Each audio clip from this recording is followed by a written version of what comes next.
Welcome back in. Game day. BYU, Utah. Say less, Matt. Say less, fam. Rivalry. It's BYU and Utah. Say no more. You know, it was a reminder this week of how much the rivalry means to people. My kids' school, they're in the Murray School District, and they had a BYU-Utah contest where wear your team gear on the Friday at school, and the class that had the most support of either one of the teams would get a class party with pizza and whatnot. And it just reminded me, I'm like, yeah, you don't see that with BYU Baylor. You don't see that with Utah Colorado. You see that with BYU and Utah. You don't even see that with BYU Utah State. Utah State. It's BYU Utah. This is the game that in this market on the gridiron is the biggest event in this state, and it all takes place tonight here at Rice-Eccles Stadium. It's a good point. And there's still so many emotions, I think, under the surface from what happened when the Mountain West split occurred. I think BYU fans, even though they're there, they need a few more wins. If they were to win this game and go to the Big 12 championship game, that would go a long way in terms of establishing a narrative that they belong on the power level. Because it's been over a decade now that Utah has approached this game from the perch of we're bigger, we're better, we're more talented, we're in a better league. Who cares? If we lose this game, we'll just go on to bigger and better things.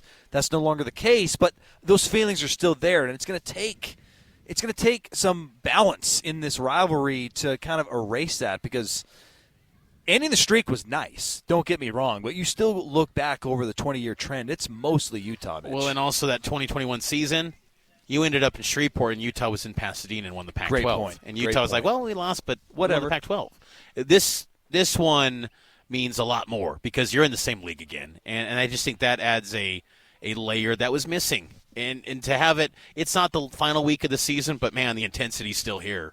And, you know, I think it's just going to be a fun night at Rice-Eccles Stadium. The weather, a little more crisp right now, get a little bit colder. Forecast is still pretty good tonight. We've got a weather report up on KSLSports.com, courtesy of Matt Johnson. I always think, whenever I say Matt Johnson, I always think of his hits on the radio. I'm Matt Johnson. BYU. Let me ask you this. What scares you about this game? Like, what really brings fear into your soul? Giving points to Utah's defense. Pick six. Scoop and score. Because Moley! that happens a lot in this series.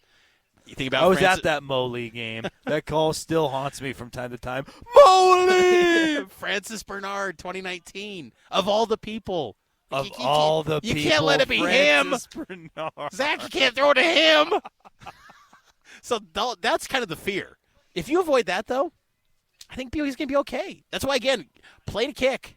Okay, drive stalls, punt, get it off, take care of business. Because BYU, their defense has been put in tough spots. Think about the SMU game. SMU started at the 2? They got to take away their own. Just don't give Utah's defense points. Do not allow that at any circumstance. Make them earn every point. Make them earn everything. And that's just noteworthy because Utah's offense is one of the worst offenses in the Big 12 and college football as of late. They can't score 20 points as of late. Now, what the unknown, too, of what does Utah throw that catches BYU off guard? But on the flip side, what does BYU throw at Utah? They're coming off a bye too.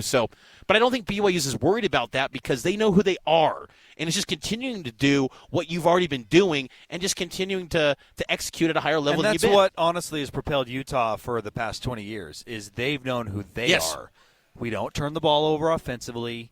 We play stout defense, and we don't shoot ourselves in the foot. And that's led them to many a win of note. So I think that's a good point and the right recipe for BYU football. You don't need to do anything you haven't done. I pointed this to this earlier, and I believe it. Just roll out the UCF game plan again. I thought that was a great game plan. Shut down that run because Utah's going to – I don't care if it's Wilson or Rose. They're going to try and establish the run. If you shut that down and make Utah predictable, then there's the opportunity for – I mean, it's just like the UCF game. They shut it down. UCF had to pivot, and here came the turnovers. Interceptions, and that game was over. Obviously, there's going to be different wrinkles in there, but you don't have to reinvent the wheel. You know what works for you. Go out and do it. And can I also say, too, I like that BYU has Jay Hill on their side for this game. All the other visits here with Kalani, you didn't have Jay Hill. And Jay Hill has been such an upgrade. He knows Kyle Whittingham. And Gary Anderson knows Kyle Whittingham. Sione Buha knows Kyle Whittingham. They know how that man thinks. This defensive staff is much different because in previous years, there was a decisive coaching edge for Utah. Yep. I don't care how you wanted to slice it and dice it. They had the better assistants. They had the better staff. This defensive staff, though, is right up there with Utah's, and I think that's an important piece because, like you said, they know how it operates. They can anticipate things, and they're not going to be scared by the moment. This isn't an unfamiliar thing for them. They've been in this rivalry a lot, and I like having that in your back pocket. I got to think, though, it's probably pretty weird for Jay Hill today. 100%. I mean, because Utah's his home. As much as Cougar fans love him and have embraced him, this is his program. Like Utah, he loves Utah. He's a Utah man. I mean, so it's got to be a weird day for him, but he knows and wants this game just like anyone else, and he wants it for BYU. Score prediction, I'll give mine: BYU 24, Utah 17. I think the Cougs get done by a touchdown. What about you, Matt? Say it's a double-digit win for Okay. BYU.